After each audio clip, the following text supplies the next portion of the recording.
O contexto oficial: supers proibidos e o mundo pós-heroísmo. No começo do filme, entendemos que os supers foram proibidos por lei. Essa proibição não é só um pano de fundo, mas uma peça fundamental para entender o que aconteceu com eles.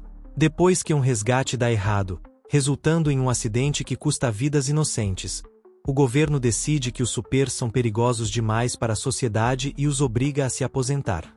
Isso causa um impacto devastador.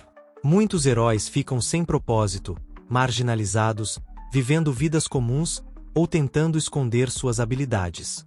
Mas essa proibição também criou um vácuo perigoso. Sem heróis para protegê-los, as pessoas ficaram vulneráveis, e isso abriu espaço para que vilões como Síndrome crescessem e arquitetassem seus planos macabros. Esse contexto político, social e emocional dos supers é o primeiro nível do iceberg. A superfície que todos veem, mas nem todos entendem a gravidade. Buddy Pine, o Síndrome. De fã a assassino. Síndrome, o antagonista principal, não é só um vilão qualquer. Ele começa como um garoto fã do Senhor Incrível, alguém que admira as proezas dos supers. Mas, ao ser rejeitado pelo seu ídolo, seu amor se transforma em ódio mortal. Esse rancor o leva a criar um exército de robôs assassinos, o Omnidroid, com um único propósito: matar todos os supers e provar que eles não são necessários. Essa motivação pessoal mostra um lado trágico da história, mas também explica a frieza dos assassinatos sistemáticos cometidos pelo vilão. Ele não quer apenas vingança, quer destruir a ideia dos supers para o mundo.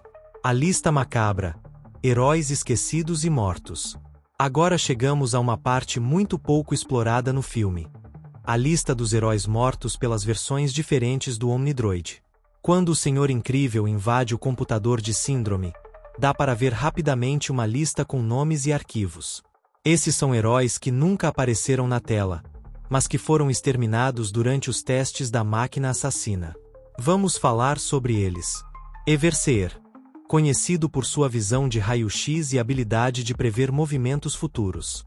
Era um herói valente, mas não resistiu à versão X3 do Omnidroid, que aprendeu a neutralizar seus poderes com rapidez. Macrubursto, manipulador do vento, capaz de criar furacões e tornados em escala local. Um dos mais poderosos em termos de controle ambiental, mas a versão X5 do robô explorou sua vulnerabilidade ao focar ataques concentrados para derrubá-lo. Blazstone, uma heroína com poderes de fogo, capaz de criar chamas intensas e controlar calor extremo. Ela tentou destruir o Omnidroid VX4, mas foi queimada até a morte. Phalange, lutador corpo a corpo com super força nos braços. Um guerreiro duro na queda, que confiava na força bruta, mas não resistiu às táticas rápidas e precisas do Omnidroid versão X7. Domburst, especialista em manipular correntes de ar, criando ataques que desorientavam seus oponentes.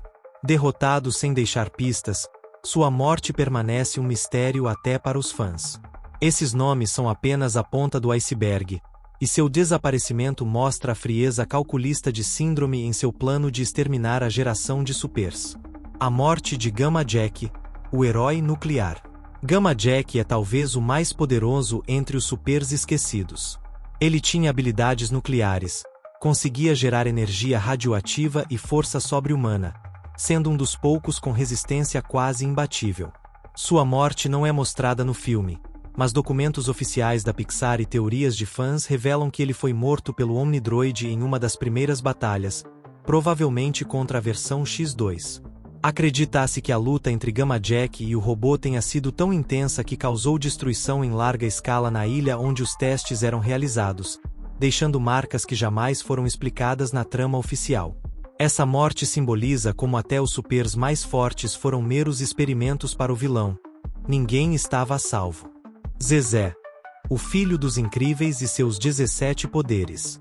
Agora chegamos a uma parte muito especial e cheia de potencial. Zezé, o filho mais novo da família incrível. Embora ainda seja uma criança, Zezé já demonstra uma variedade impressionante de habilidades e poderes, que podem fazer dele o super-herói mais poderoso da franquia. Aqui estão os 17 poderes que o Zezé possui ou que fãs e teorias atribuem a ele. Super força, força muito acima da média, capaz de esmagar objetos pesados e enfrentar vilões. Velocidade sobre-humana. Pode se mover em alta velocidade, quase impossível de acompanhar. Super resistência. Aguenta golpes, quedas e impactos que destruiriam uma criança comum. Agilidade extrema. Movimentos rápidos e flexíveis para escapar de ataques. Visão aguçada. Consegue perceber detalhes a longas distâncias ou em ambientes escuros. Audição super desenvolvida. Escuta sons que pessoas normais não perceberiam. Poder de camuflagem. Habilidade de se misturar ao ambiente, quase invisível. Teoria baseada em cenas dele se escondendo. Manipulação de energia. Capacidade de gerar ou controlar energia, possivelmente criando escudos ou ataques, ainda não explorado no filme. Campo de força. Cria barreiras protetoras para se defender ou proteger os outros, sugerido em algumas teorias. Regeneração acelerada. Se machuca, se recupera mais rápido que o normal, teoria para explicar resistência. Sentidos ampliados. Além da visão e audição, percepção tátil e olfativa aumentadas. Telepatia ou comunicação mental.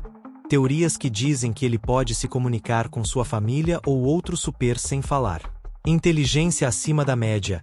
Embora criança, mostra raciocínio rápido e estratégica. Controle da gravidade. Capacidade teórica para manipular forças gravitacionais.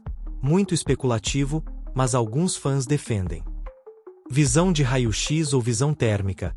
Poderes visuais especiais, sugeridos em cenas ou conceitos. Capacidade de voo. Teorias que apontam que ele pode desenvolver voo com o tempo, assim como a família da Elastigirl tem a elasticidade.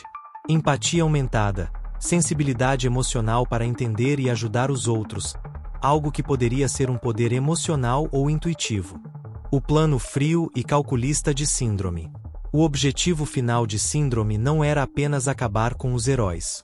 Ele queria criar uma nova era, onde qualquer pessoa pudesse se tornar um super através de suas armas tecnológicas. Para isso, precisava primeiro eliminar todos os supers originais, ameaças naturais ao seu plano. Cada luta, cada morte, era parte de um experimento para aprimorar o Omnidroid, tornando-o mais letal e eficiente. Ao final, ele planejava fazer um ato heróico público, derrotando seu próprio robô diante de uma audiência, vendendo depois suas armas para o mundo todo, tirando o monopólio dos supers e transformando tudo em negócio. Isso revela um lado do vilão que é mais pragmático e perigoso do que o ódio infantil que ele demonstra, uma mente fria e calculista que queria dominar o mundo por tecnologia.